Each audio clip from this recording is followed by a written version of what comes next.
I am glad to welcome to Loyola as guest lecturer this evening Professor Lewis White Beck of the University of Rochester. Professor Beck has been for many years and continues to be the most distinguished Kant scholar in this country. He is the English translator of Kant's Critique of Practical Reason, editor of the Proceedings of the Third International Kant Congress, author of numerous books and articles which deal wholly or in part with the philosophy of Kant. Among his books are a commentary on Kant's Critique of Pure Reason, 6 secular philosophers, Studies in the Philosophy of Kant, Early German Philosophy, Kant and His Predecessors, and Kant Studies Today. The title of Professor Beck's paper this evening is The Analytic-Synthetic Distinction Before Kant. Professor Beck.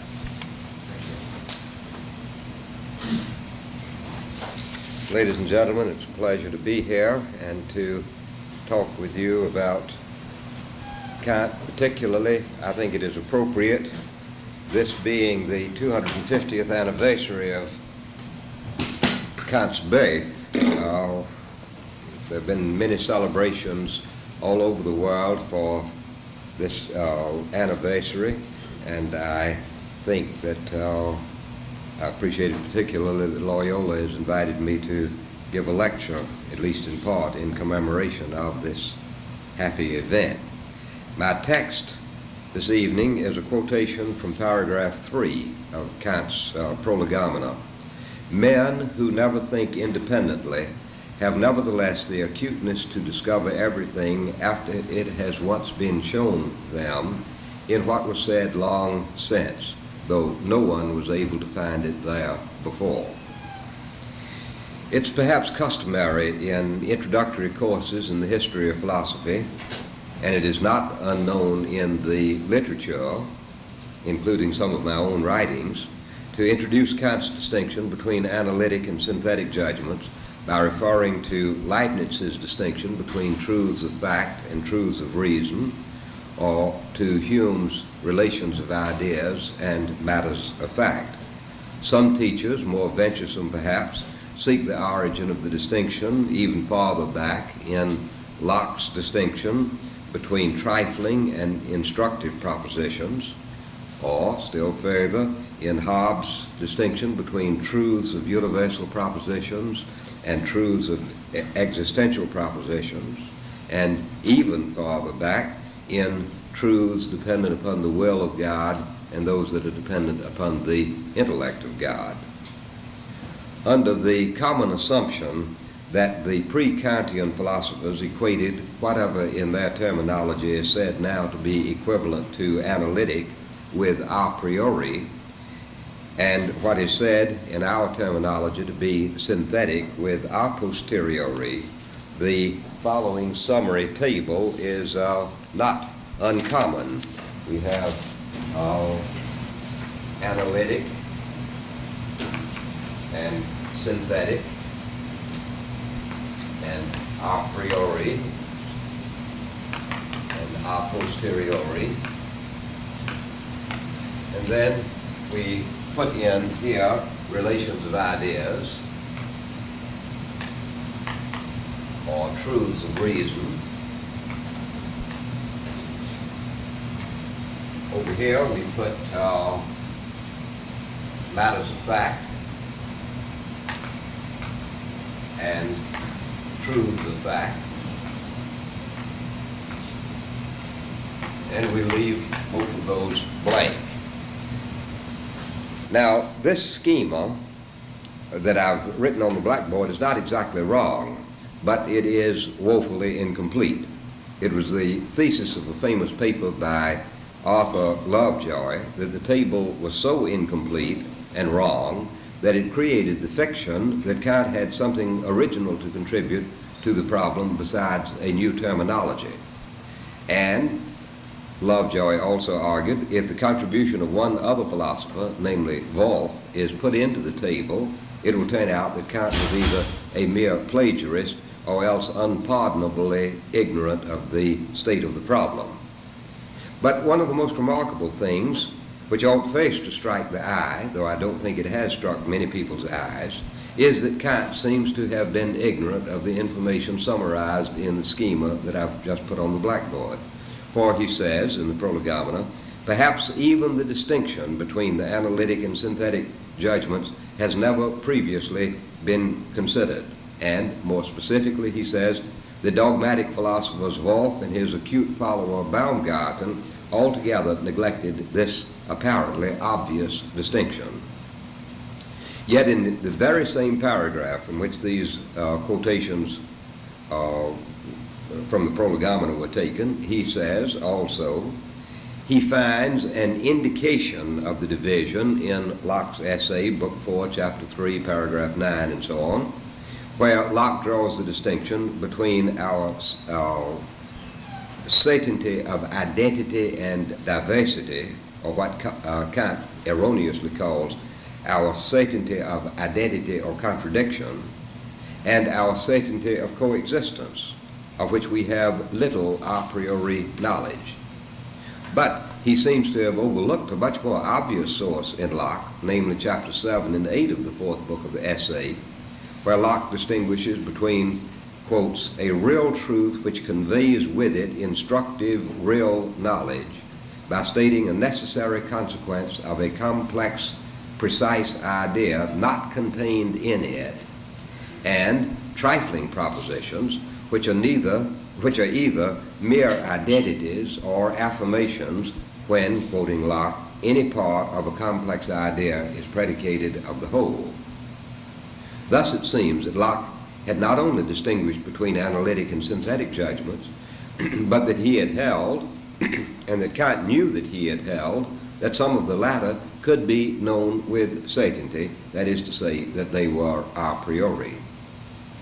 In the very same paragraph in the Prolegomena, Kant says that Locke was so vague and indefinite in his remarks on a priori synthetic knowledge that he didn't stimulate even Hume to make investigations concerning this sort of propositions. Yet again and again Kant writes as if Hume had distinguished between analytic and synthetic judgments and had categorically denied the possibility of there being any synthetic judgments known a priori. He did so, Kant held, because he failed to draw a needed distinction between the synthetic judgments of the understanding, which may be known a priori for objects of possible experience, and those of reason, which profess to be about things which can never be met with in experience. Since Hume agreed with Kant that the latter type of synthetic a priori knowledge is impossible, his failure to make the needed distinction led him to reject the possibility of any synthetic judgments known a priori. While Kant, precisely by making this distinction between understanding and reason, did not have to condemn all a priori synthetic judgments, but only those that claim to go beyond experience. Hence, Hume concluded, according to Kant, that all genuine a priori knowledge must be analytic. For judgments which are commonly believed to be a priori but analytic, for example, the causal maxim, Hume went on to give a psychological explanation of the illusion that they are indeed known a priori.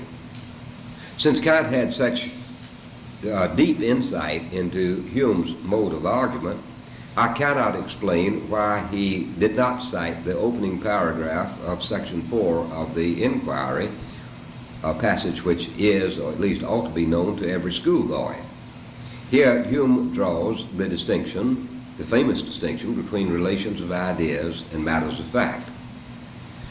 Kant could have read there, the Inquiry was translated into German, and Kant could indeed did read the Inquiry. He could have read Hume's words, the contrary of every matter of fact is still possible because it can never imply a contradiction and is conceived by the mind with the same facility and distinctness as if ever so conformable to reality.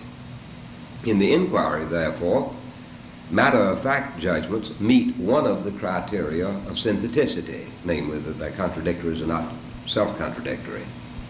And accordingly, relations of ideas discoverable by the mere operation of thought without dependence on what is anywhere existent in the universe, seem to be judged by Hume in what Kant calls analytic judgments. Yet, had Kant read the treatise, which we know he did not, could not, because the treatise was not translated into German, he would have discovered that perhaps Hume did not mean exactly what he seemed to be saying in the inquiry. And if we, who have the advantage over him of being able to read the treatise, do so, we find perhaps why Kant was correct in not taking the inquiry to mean that relations of ideas, even if presumably testable by the law of contradiction, are equivalent to the relation expressed in what he calls an analytic judgment. Because the relations of ideas in the inquiry correspond to the necessary and unalterable philosophical relations of the treatise. These necessary and unalterable philosophical relations are relations which depend entirely upon the ideas which we compare together. But the necessary and unalterable philosophical relations are not analytical in the sense that one of the relata is included in the other, nor in the sense that the denial of such a relation involves a formal contradiction. By contradiction, Hume did not mean, certainly in the treatise, and very probably in this famous passage in the inquiry, he did not mean merely an assertion like A is not A. He also means, this is clear in the treatise and presumable in the inquiry, he also means A is not B, where an A that is not a B is inconceivable or unimaginable, but not necessarily self-contradictory. I have a passage from the treatise where Hume says, "Wherein consists the difference betwixt believing and disbelieving any proposition?" The answer is easy with regard to propositions that are proved by intuition or demonstration. In that case, the person who assents not only conceives the ideas according to the proposition, but is necessarily determined to conceive of them in that particular manner, either immediately or by the interposition of other ideas. Whatever is absurd is unintelligible, nor is it possible for the imagination to conceive anything contrary to a demonstration. Thus, that's the end of the quotation, thus even before Kant, there were ambiguities which have recently been brought to light again in the continuing debate about the criterion of analyticity. And though Hume, of course, is more ambiguous than those whom Quine has recently been criticizing, because Hume did not mean by contradiction a formal contradiction alone. He meant also inconceivability, and inconceivability means not merely logical nonsense, but it also means unimaginability and even counterintuitivity. Hume's relations of ideas are not trifling propositions, and not therefore analytical propositions as Kant understood the term. Though, it must be admitted, this cannot be seen by anyone who, like Kant, reads only the inquiry and not also the treatise. Had Kant read Hume's treatise, he would have found Hume tacitly admitting a class of intuitively and demonstratively necessary relations of ideas which are not testable by the logical law of contradiction and thus meet the criterion of Kant's synthetic a priori judgments. Hume differed from Locke in holding that the causal relation is neither intuitively nor demonstratively known. Hence, Hume concluded that it is a matter-of-fact relation which can be known, if at all, only a posteriori. It was this inference which awoke Kant from his dogmatic slumber.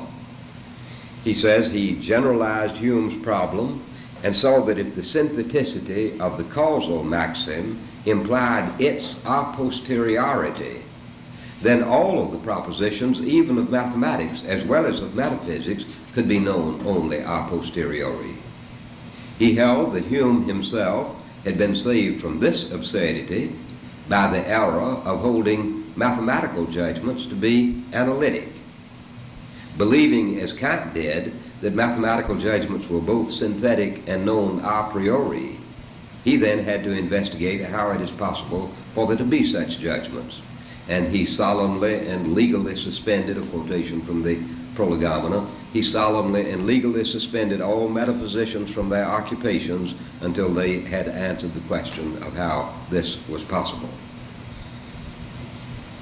Leibniz's distinction between truths of reason and truths of fact is another very obvious source of Kant's distinction that he does not anywhere mention. The locus classicus is in the Monadology, paragraphs 31 to 35, which I will read. Leibniz says, "Our reasonings are grounded on two great principles, that of contradiction, in virtue of which we judge false that which involves a contradiction, and true, that which is opposed or contradictory to the false. There are also two kinds of truths, those of reason and those of fact. Truths of reason are necessary and their opposite is impossible. When a truth is necessary, its reason can be found by analysis, resolving it into more simple ideas and truths until we come to those that are primary. There are simple ideas of which no definition can be given. There are also axioms and postulates, in a word, primary principles, and these are identical propositions whose opposite involves an express contradiction." From these well-known passages, which Kant surely must have known, it is inferred that truths of fact are synthetic and truths of reason are analytic, and that only the latter can be known a priori. But we must remember that the Monadology was a book for popular consumption, and the esoteric doctrine of Leibniz, which we know mostly through his unpublished writings, and which Kant very probably did not know at all, since they were not, for the most part, published during his lifetime, that esoteric doctrine of the distinction of the various kinds of truth is much more complicated. According to the esoteric doctrine, in all true affirmative propositions, the concept of the predicate is included in the concept of the subject. Therefore, all true affirmative propositions are identities or partial identities or analytical propositions, and all false affirmative propositions are self-contradictory. If the demonstration of the proposition by reduction to an identity through substitution of definientia for definienda can be accomplished in a finite number of steps, the judgment is called by Leibniz an explicit identity, even though its form is not A is A, but it may be AB is A. If the reduction cannot be effected in a finite number of steps, the proposition is only a virtual identity and cannot be known by showing the self-contradictoriness of its contradictory. Though intrinsically analytic, it is known to us in other ways than an expressly analytic proposition is known. Now, the Monadology gives a succinct account of how we know a theorem in geometry without taking these esoteric complications into account.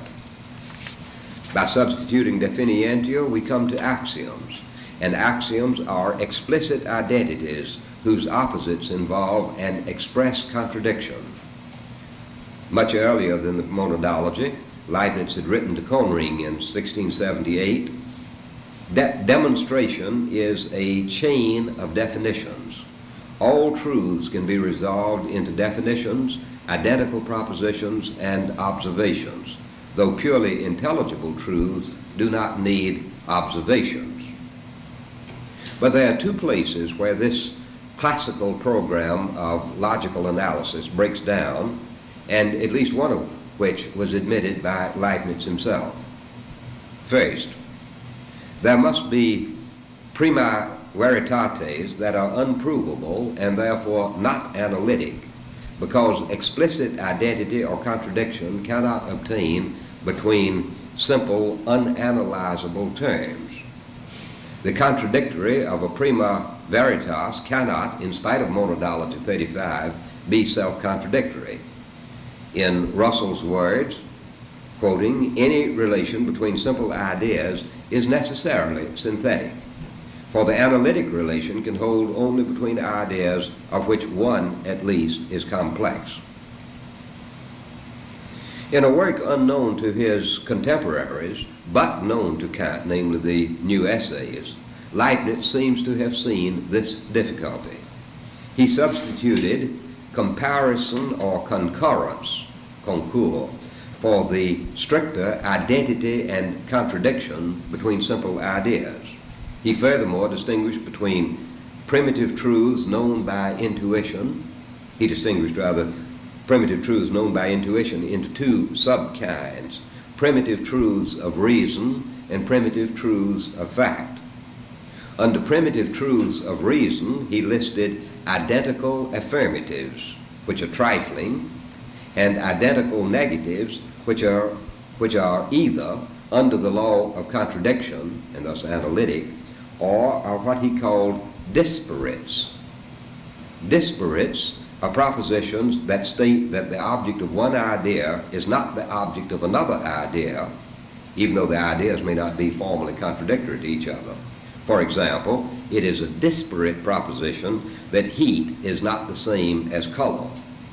Disparates, he says, may be asserted independently of all proof or of reduction to opposition or to the principle of contradiction.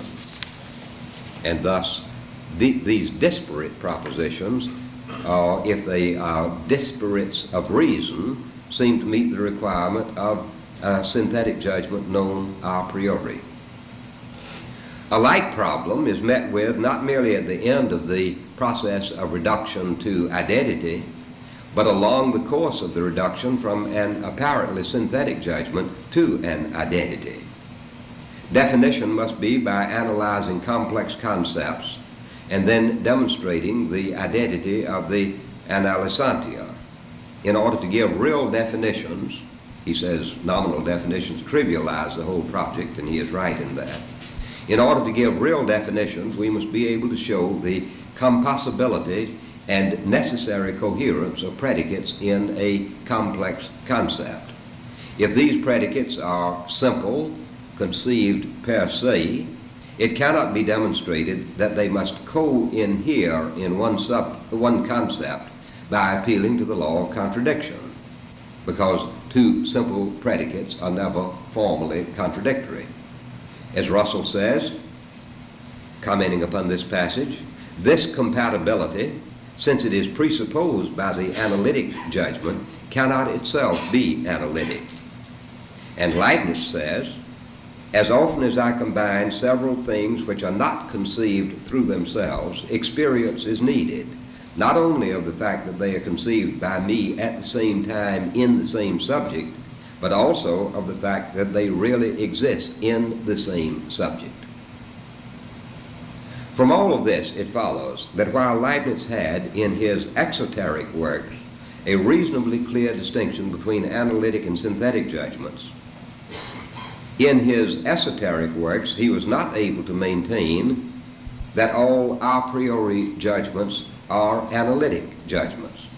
And it may well be that Kant was thinking explicitly of Leibniz when he wrote in the Prolegomena this criticism of the notion that mathematics can be reduced to, mathematics consists only of analytic propositions because it can be reduced to identities. He says, as it was found that the conclusions of mathematicians all proceed according to the law of contradiction, men persuaded themselves that the fundamental principles of mathematics were known by the same law.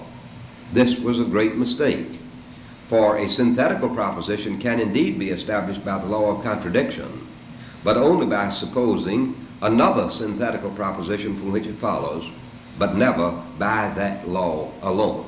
So he is here saying that the axioms of mathematics cannot be themselves analytic propositions, and thus disagreeing with Leibniz. Christian Wolff had an easier task than Leibniz because he did not adhere to Leibniz's analytical theory of judgment, according to which predicatum in est subjecto. It may well be that Wolff didn't even know that was Leibniz's view.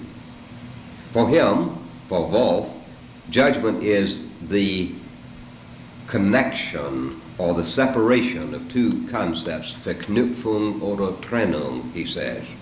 With this definition, he inquired into the ground of the connection or separation of the concepts and found it in the subject as the condition, the Bedingung of the predicate, according to the principle not of identity and contradiction, but according to the principle of sufficient reason. But the latter principle, that of sufficient reason, was for him a logical principle, itself demonstrable by the law of contradiction. And hence Wolff did not adequately distinguish between the way in which a subject implies a predicate in what we call an analytic judgment and the way in which it is a mere condition of the predicate in what we call a synthetic judgment. Thus, he didn't emphasize the differences between identities and other necessary propositions connecting simple ideas, which, if he had done so, would have kept him from holding that the denials of the latter are self-contradictory as the denials of the former are. He recognizes that the connection of two simple ideas is not thought through identity because they do not determine one another, but that we have an intuitive ability to see that they can or cannot be combined. There is a combinare posse which can be seen by the ratio intuitiva. A concept is thinkable, gedenkbar. He says, if one can see the agreement, the consensio or the convenientia of the components. But he immediately falls back into the old way of thinking when he holds that unthinkable combinations, ungedenkbare Verknüpfungen, are self-contradictory. And this is certainly how Kant read Wolff, because Kant writes in the Critique, the only conflict they, the Leibniz-Wolffians, recognize is that of contradiction, not that of the disparates, which Wolff didn't know anything about because Wolff never read the new essays in which the theory of disparates is first presented. Because Wolff placed so much more emphasis on the self-contradictoriness of the contradictory than on the intuition of the consensio, he was vulnerable to attack from men like Crusius, as we shall see in just a little bit. But now let us turn for a moment to Wolff's theory of the constitution of complex subject, of notiones fecundae. With such a subject, the criterion of the self-contradictoriness of the contradictory of a judgment is much more apt. For now he is considering truly analytic judgments, but the whole burden of proof is shifted from synthetic judgments, how we make synthetic judgments, to how we constitute synthetic concepts or synthetic subjects. Lambert criticized him for this, saying that Wolff took nominal definitions as it were gratis, without noticing it, hid all the definitions in them. This, however, is somewhat unfair to Wolff, because he did devote much effort to establishing the real possibility, and not merely the logical possibility, of complex concepts.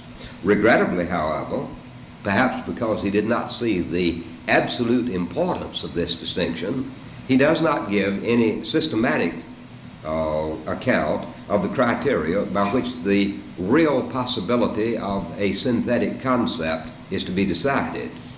That is to say, he does not give us any systematic way by which the possibility of the co-inherence of independent essentialia ought to be established. But he does, in various places in the Ontologia, provide several conditions. One is a posteriori. It is the inference that something is possible if it is actual. 4 or 5 others are apparently a priori. A concept consisting of the marks A and B is a priori possible, he says, if A and B presuppose one another, or if one follows the other by demonstration.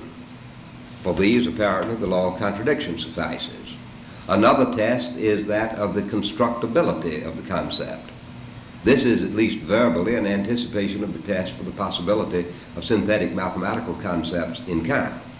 But Wolff does not expand on this, and probably did not see the significance of what he had said, since he continued to regard syllogism and not construction as the paradigm of mathematical proof.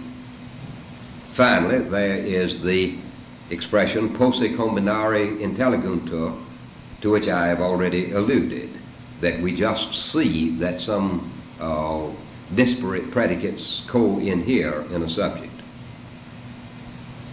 This last, and perhaps the one about constructibility, are the only ones which could possibly build synthetic real concepts a priori. The ones about demonstrability are obviously inadequate for the combination of independent predicates, and the first one, the inference from actuality to possibility, is obviously a posteriori. In summary, then, Wolff admits two kinds of propositions whose contradictories he holds to be self-contradictory. First, there are empty sentences, also called identical propositions, and sometimes called axioms. The example, A is A. Second, judgments per essentialia modus predicandi essentialia, judgments by essence, or judgments in the mode of predicating an essence or an essential. And here an example would be A is B, where A is a complex concept in which B is an explicit essentia. These are also called, regrettably, called axioms and identities. Lovejoy, in his famous paper that I alluded to earlier, calls the second of these, the judgments per essentialia, synthetical judgments a priori, because they have a synthetical or fecund subject, even though they are clearly analytic by Kant's criterion. In this, Lovejoy is following the interpretation of Eberhard, who holds that in distinguishing between empty sentences and sentences per essentialia, Wolff has already accomplished the purpose which Kant set himself in the Critique of Pure Reason, and therefore Kant's work was obsolete or even plagiaristic. We'll come back to that topic in just a little bit. To these two types of judgment, the empty propositions, judgment per essentialia, Wolff adds a third type of judgment, some of which judgments can be known a priori and others only a posteriori. These are judgments per attributum, modus predicandi attributa, where, for example, A is C, where C is an attribute of A, not included in the definition or essence, but nonetheless having its sufficient reason in the nature of the subject concept A. Since it is judgment of this kind, which are later called by Eberhard synthetic and a priori, we might wish that Wolff had given a systematic treatment of them in some one place, but he never did. His examples, however, are both instructive and rather amusing. If you find a great philosopher falling flat on his face, an amusing phenomenon. His first example is meant to be a judgment known a priori. He says, it is an attribute of a triangle that it has three angles. Now that is a little different in German from what it is in English. It sounds like an explicit tautology in English, three angles, triangle, three angles. But in German, the word for triangle is Dreieck, and the word for angles is Winkel. And so if you say it is an attribute of a Dreieck that it has three Winkels, it doesn't sound as though you are making an empty tautology. Now, the having the three Winkels is attributed to it. Wolff says, kommt ihm zu, because the triangle is a space enclosed in three lines. And this is presumably a logical because, since the proposition is supposed to be reducible to axioms and definitions which are identities. But elsewhere, he anticipates Kant in the proposition about triangles by saying that it is evident by construction. You cannot make a three-sided figure that doesn't have three angles. Secondly, hardness is an attribute of stone, but not of wax. This is obviously a posteriori, and Wolff tells us how to find out by experience which predicates are attributes and which are mere accidents of things. In other words, what are the proper means of induction and getting a fair sample to make an induction from. He doesn't have anything very smart to say about it, but he's at least on the right track there. Finally, they are judgments which can be known a priori in the sense that, as Kant says, they cannot be derived immediately from experience, but from a universal rule. They are not a priori, not completely a priori as Kant calls them, in the sense that they can be known completely independently of all experience, since the universal rule from which they are derived is itself based upon experience. You remember in the early part of the critique, Kant gives the example, a man who builds his house without a firm foundation could know a priori that his house is going to fall. He says, I'm not using the word a priori in that sense, because I mean a priori in the sense of being independent of all experience. But you don't have to have an experience of every house that has been built on an unsolid foundation falling. You have the general rule which is based upon that experience. And so I think that passage in, it's about B6 in the critique, is an effort that Kant is making to distinguish his use of the term a priori from Wolff's much looser use. Now, Wolff holds that one can prove a judgment per attributum by syllogism, and his example is wood can be cut. The proof is provided by giving a definition of cutting, namely the separation of parts, and of wood made up of fibers, i.e. parts. Such a proof converts historical, that is to say mere empirical knowledge, into philosophical knowledge or knowledge of the reason of things. And this is the kind of a priori knowledge that Kant is supposed to have had someone discover before him and made the Critique of Pure Reason unnecessary. Crusius, the last of the philosophers before Kant that we have time to give any attention to, was the principal anti-Wolffian philosopher of the 18th century. And he is now largely forgotten.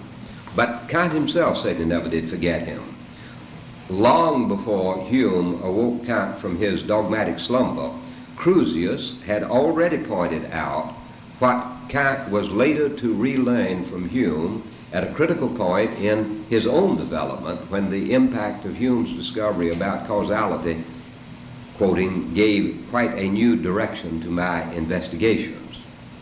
This is an interesting point which is often overlooked.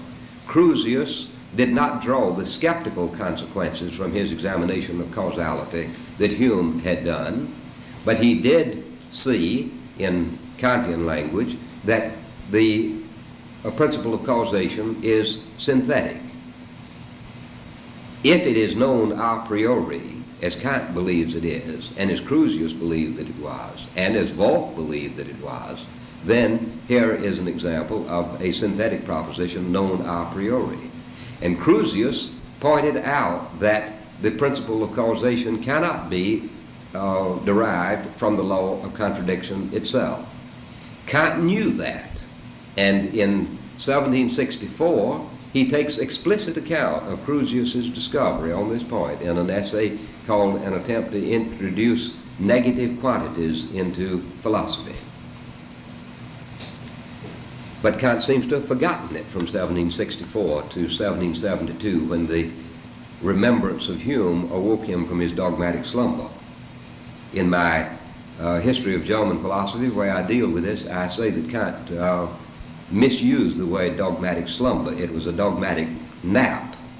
It didn't last very long. Jakob Sigismund Beck, who was one of Kant's closest disciples, in 1793 wrote Kant that Crusius's book, Weg zur Gewissheit, provided a better indication, that's a quotation, an indication of the analytic-synthetic distinction than the passages which Kant had cited from Locke in the Prolegomena. Is this better? All right. But Kant didn't need to be reminded of these, maybe he needed to be reminded, but he certainly was not being directed towards Crusius for the first time by Beck 30 years later. In his dissertation of 1743, Crusius had criticized Wolff's attempted derivation of the principle of sufficient reason from the principle of contradiction. In another work of 1745 and one of 1747, he had criticized Wolff for believing in the sufficiency of the principle of contradiction for the establishment and testing of all a priori truth. The question, he said, is not whether, upon presupposing certain concepts, we are required by the law of contradiction to deny the opposite. This is well known. The question is whether the law of contradiction was, or even could have been, the sufficient reason for the constitution of these concepts themselves. In other words, how are you going to establish a necessary concept out of independent elements when the elements, by virtue of being independent, cannot entail one another, and their contradictories cannot contradict one another? Wolff answers this question, Crusius answers this question in the negative. The law of contradiction is not sufficient for the establishment of synthetic concepts a priori, and obviously, therefore, not sufficient for establishing analytical propositions which follow only from these definitions of these complex or fecund concepts which have gotten constituted heaven knows how. Crusius takes the example of causality. He says every effect has a cause, is clear from the principle of contradiction, but that does not show that the existence of one thing is dependent upon the existence of another. The latter can be denied without contradiction because the subjects to which existence is attributed are different and exist at different times. Experience, Wolff saw, even Wolff saw, must be called upon to discover what specific thing is the cause of another. But unlike Wolff, Crusius believed that the general principle cannot be established merely by a proof from the principle of contradiction. That is to say, in Kantian language, Crusius sought a proof of the principle of causality as, or as derived from, a synthetic a priori principle. Real knowledge must be founded on a different principle from the law of contradiction, which suffices only for what Crusius calls hypothetical knowledge. We've seen earlier philosophers supplement demonstration with intuition so that they have two bases for certain knowledge. You find it in Locke, Descartes, Spinoza, practically every philosopher. Hume denied that the causal principle is known in either way, either by demonstration or intuition. And therefore, Hume quite consistently asserted that the principle of causation is not known a priori. Crusius, on the other hand, recognizing that the principle of contradiction is neither intuitively evident nor demonstratively evident, supplements analytical demonstrative knowledge with two rational truths, or truths of reason, Vernunftwahrheiten, he calls them, which he calls the principles of inseparability and the principle of uncombinability. In other words, a principle which is going to give us some way of knowing what disparates can be, must be combined, and what disparates cannot be combined. And he states these two laws. I'll simplify them somewhat. Whatever two things cannot be thought apart from one another cannot exist or be possible apart from one another. And whatever two things cannot be thought with and beside one another cannot be possible or exist with or beside one another. These give the ground a sufficient condition where contradictories cannot coexist or be compossible, but they go far beyond the realm of the merely logically necessary and logically impossible. The real ground of a predicate or relation must be distinguished from the logical ground, and the connection of real ground with the predicate can be known a priori by this principle of inseparability or principle of uncombinability. The real ground itself, however, can be known only by experience, Wolff says. Now, not only did Crusius, I said Wolff, I meant Crusius. Not only did Crusius have a clear conception of the difference between analytic and synthetic judgments, he also had a theory, to be sure, a psychological theory, as to how synthetic judgments are possible a priori. It was not a theory that Kant could accept, as he accepted the consequences of Crusius's distinction between judgments from logical grounds and judgments from real grounds. After a long period, 1764 to perhaps maybe even earlier than 64, somewhere around 1770, he honored Crusius. There are many references to Crusius in the writings of this time. He honored him for drawing the right distinction, but he finally turned against him for failing to see how synthetic judgments can be known a priori. Crusius, he said, made mere custom and incapacity to think otherwise into an objective necessity, and could get to objective necessity only by accepting a pre-established harmony between innate ideas and their objects. This is obviously something that Kant had to reject. But what Kant did learn from Crusius must not be underestimated. He learned from him long before he learned from Hume that, and I quote the essay on negative quantities, "The rain never follows the wind because of the law of identity." The rain follows the wind because of the law of causation, but not because of the law of identity.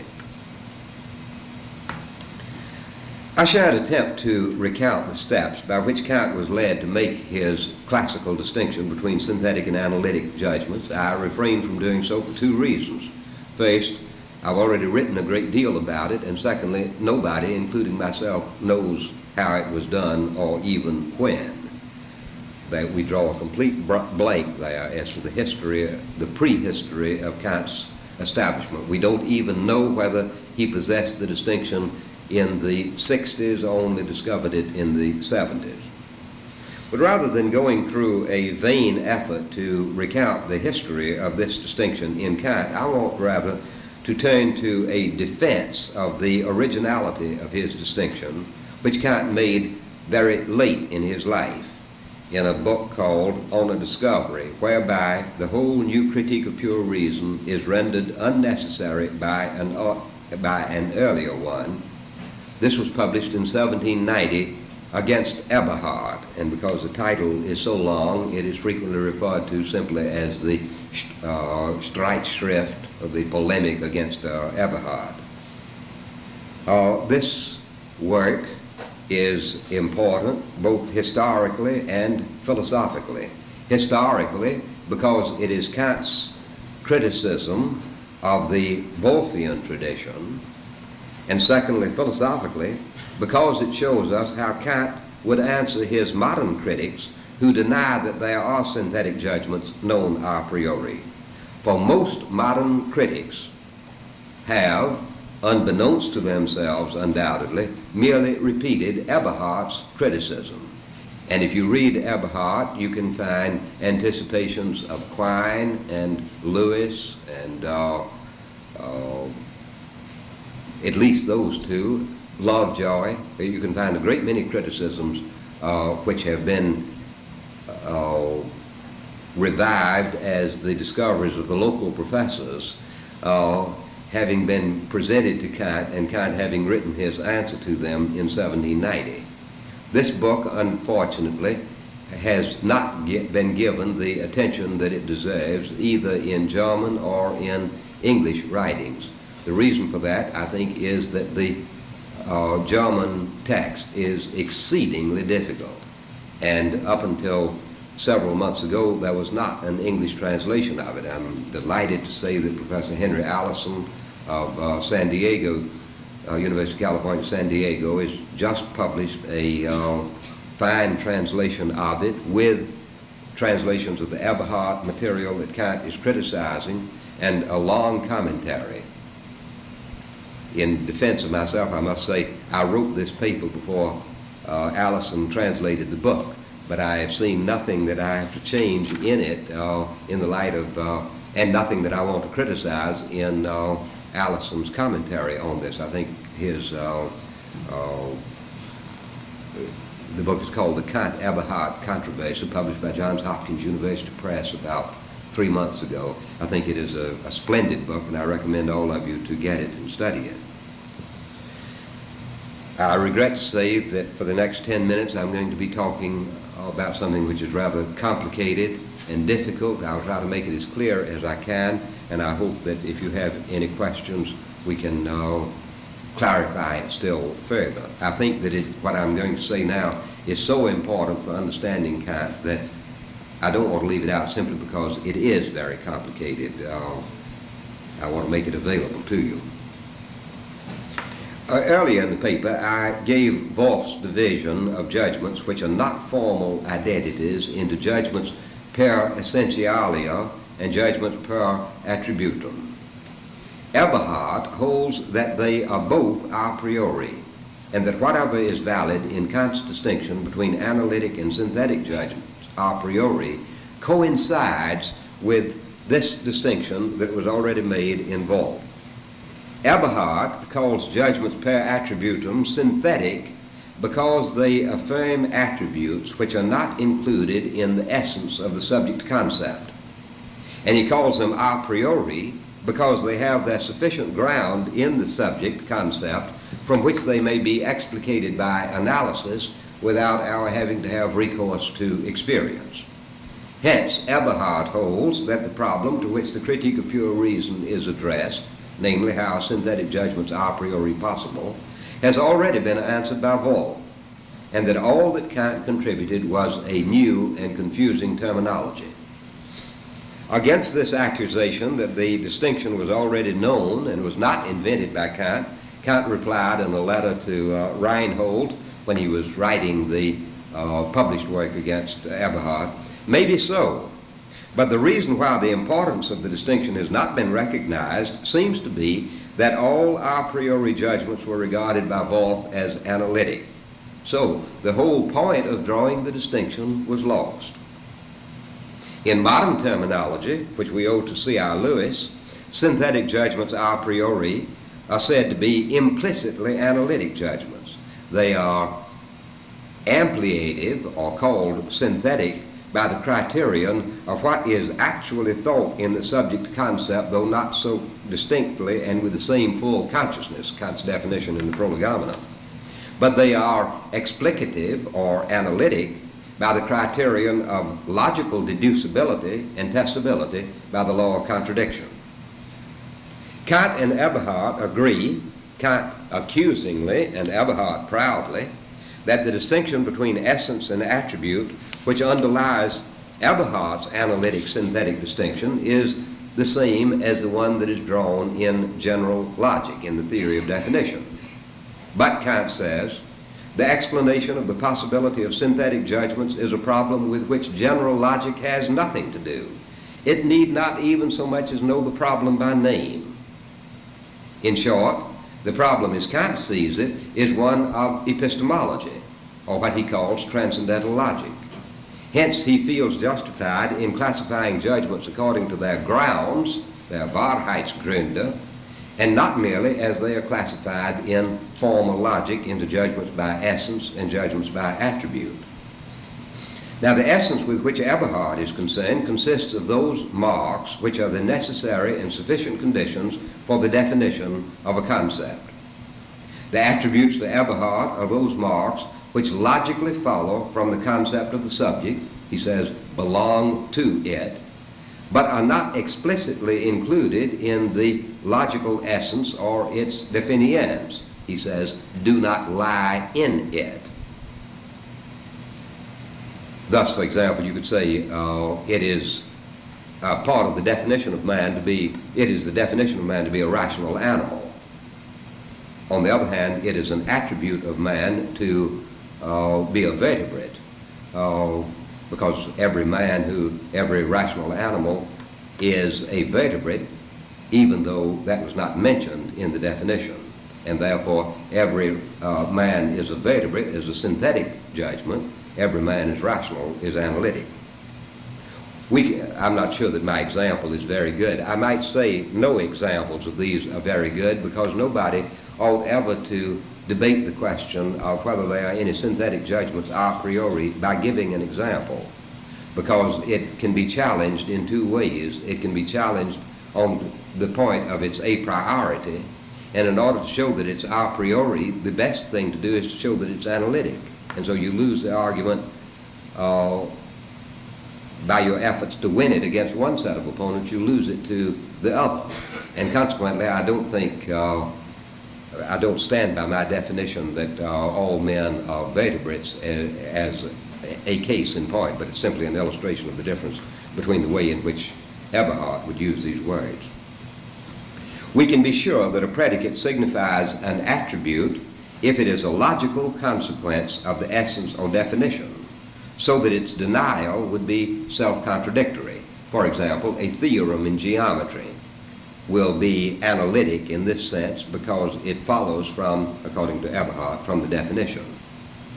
For example, having more than two sides is an attribute of a triangle, since having three sides, which is the essence of the triangle, logically entails having more than two sides.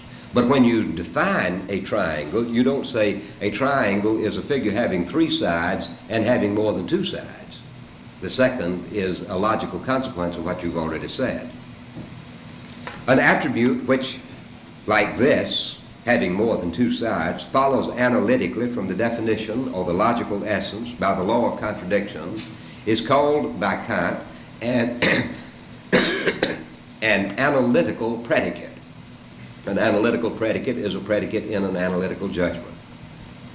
Even though the judgment containing such a predicate may be ampliative or instructive for someone who does not know the full implications of the definition, Kant is now content to call a judgment analytical if it contains an analytical predicate, no matter how surprising that might be to someone who expected an analytical judgment to be an explicit tautology. But Kant holds that there is another kind of essence, not the logical essence which Eberhard has been talking about, but which Kant calls the real essence. And there is another kind of attribute which he calls a synthetic attribute instead of an analytic attribute. A synthetic attribute, or a Bestimmung, determination, is one which does not follow from the logical essence, and yet has a sufficient ground in the real essence. Hence, it can be necessarily predicated of the subject in a synthetic judgment, and if this is done, such a judgment is synthetic and known a priori. To cite Kant's own example here, that space has three dimensions is not known by the analysis of the definition of space, which would be the logical essence of space, and yet it can be known a priori to be true of space. The problem of the critique of pure reason, then, is to see how an attribute can be attached synthetically, yet a priori, to an object whose concept does not logically entail it by including it implicitly or analytically. A concept is logically possible if it does not entail contradictory predicates. But a logically possible concept may be without an object and may thus be only an ens rationis.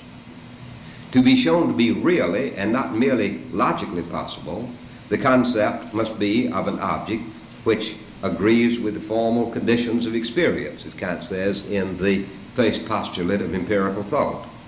And these conditions of experience include the condition of sensible intuitability.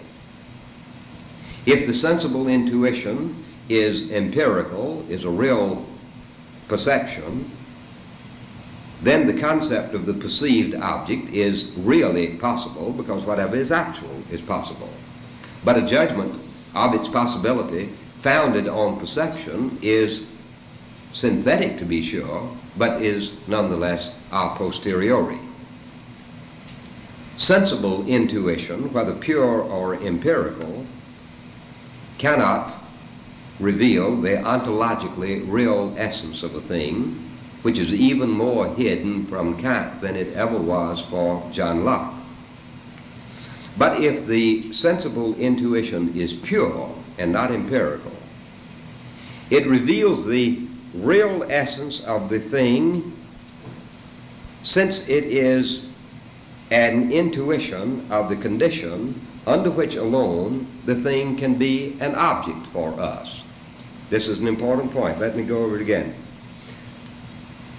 The real essence of something is unknown to Locke. We know only the nominal essences.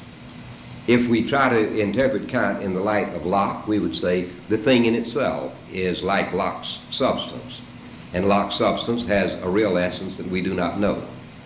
A fortiori, we don't know the real essence of the thing in itself in Kant. But if the real essence gives us the conditions under which a thing can be real, can be known to be really possible, then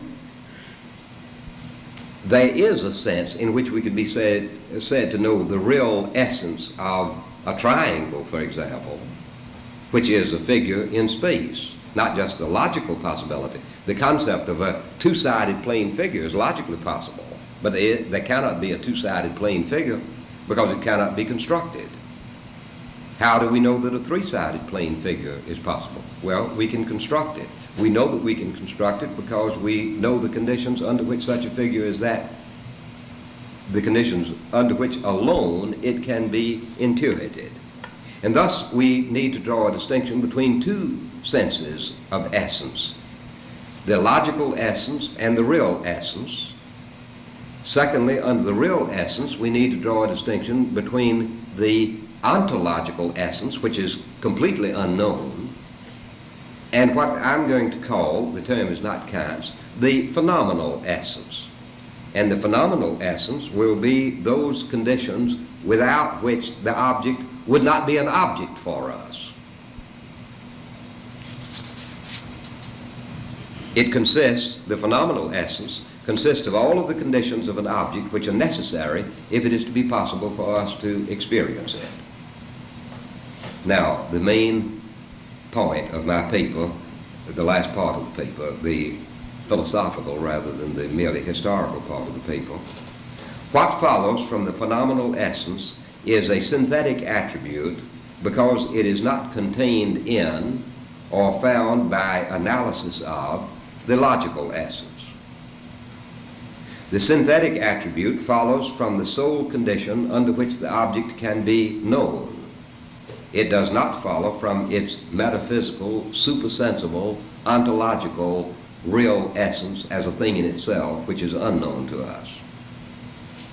By virtue of the necessity with which the synthetic attribute follows from the phenomenal essence, the judgment containing this attribute is known a priori. Because it does not follow by the law of contradiction from the logical essence, it is synthetic. Hence, a judgment whose predicate signifies an attribute of the phenomenal essence is a synthetic judgment known a priori.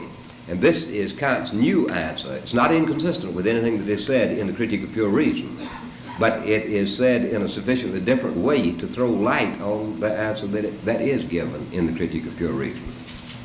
Kant's answer to Eberhard, then, is that judgments may therefore have attributes without this facts determining whether the judgment is analytic or synthetic, whether indeed it is a priori or a posteriori.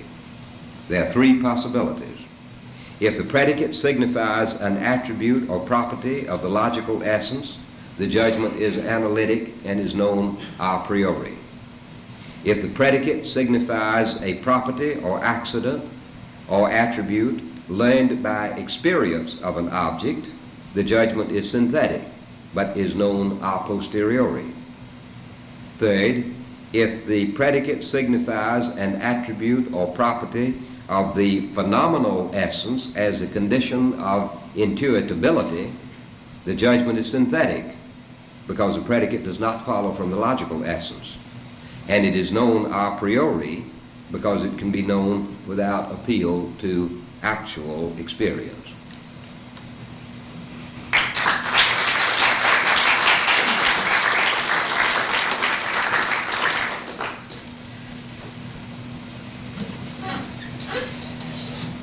Perhaps you would like to address a question or two to Professor Beck. Professor Beck, I think that historically, that when these elements were found in these various philosophers, the analytical and the synthetic, the emphasis was on the analytic, and the result was not sufficient emphasis on the synthetic in the hope of supporting or strengthening the analytic, and the result was that the analytic was weakened. It was Kant's contribution to achieve a balance and an interplay between the two.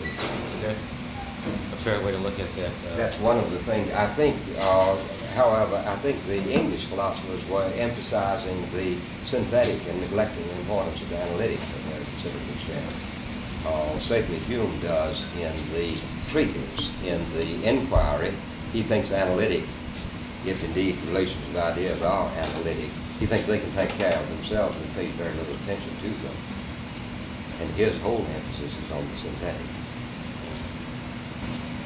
But Kant is, I think the main point that Kant is insisting upon is shown actually in the first minute or two of my talk tonight. The rest of it was almost a waste of time.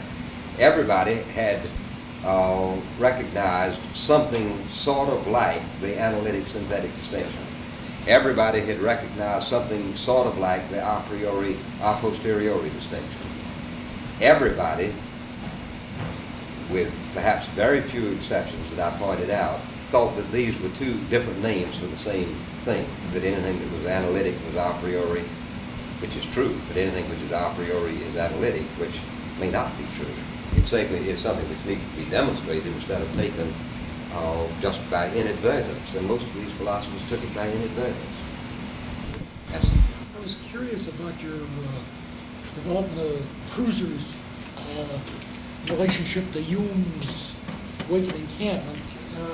Not being acquainted with Cruiser, I'm just curious, is it because Hume drew such radical deductions from this that Kant made something of it? Crusius was a philosopher who left Kant a dogmatist because Kant believed that we do have insight into real essences and real conjunctions and things of that sort. And so it was the fact that this distinction led to the skeptical consequences about the principle of causation. Then Kant sees that the principle of causation is not unique. Actually, the only connection that Kant knew that Hume had dealt with in the inquiry, the only one that he knew that he had dealt with, was the causal principle, because it is only the inquiry that Kant read. But Kant was able, by seeing what Hume had done in the inquiry, what he should have done, but he didn't know that he had done it, though Hume had already done it in the attack on the simplicity of the self and the permanence of substance and the objectivity of mathematics in the treatise, which Kant hadn't read. So we might say almost Kant had to invent a Hume that he didn't know existed on the basis of that one passage, or that one treatment of causation in the inquiry. Then he saw that Hume was a much more profound skeptic, as indeed Hume is in the treatise, than anything that comes out of the inquiry. And that's what awoke Kant from his dogmatic slumber. But that the causal principle is known a priori and is not analytic He had learned that from Cruzius 10 years earlier, at least 10 years earlier.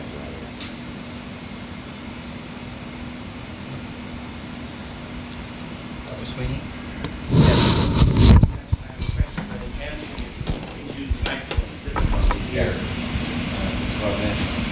It's a question, Professor, that in comparing the critique of pure reason and the 1790 work, and using the word real, if I understood you correctly, you talked about the real essence of the triangle and the possible, the ontological, and non-ontological. Now, this would be a change, wouldn't it, in the meaning of the word real in 1790 from that in critique of pure reason? Because the critique of pure reason doesn't the word real mean that which is within space and the a priori forms, or under the evolving a priori forms of space and time?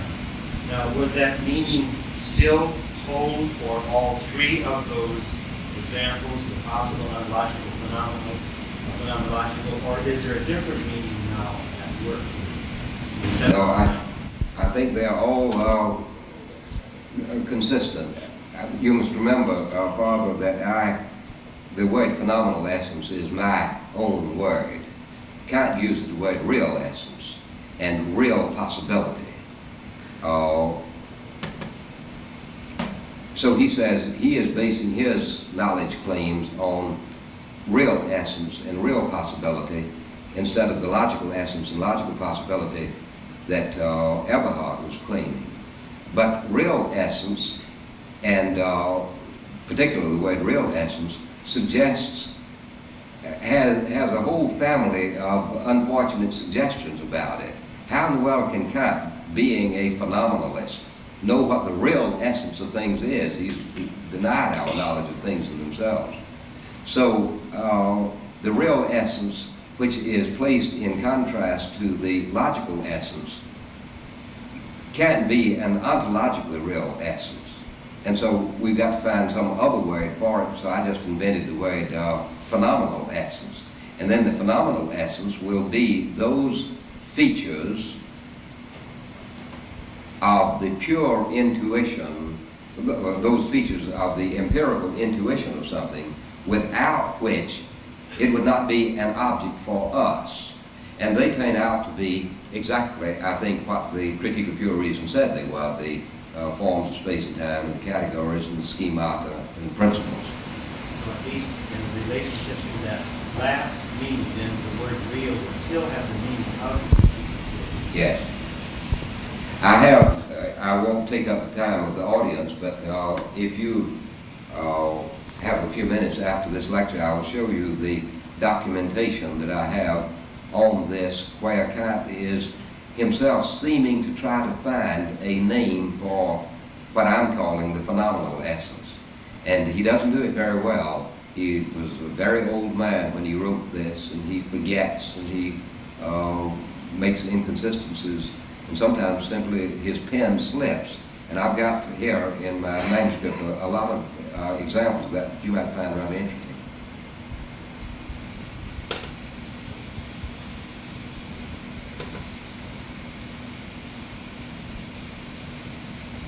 I suggest maybe we can move to room 147, where we might continue the discussion in an informal way and with something to drink.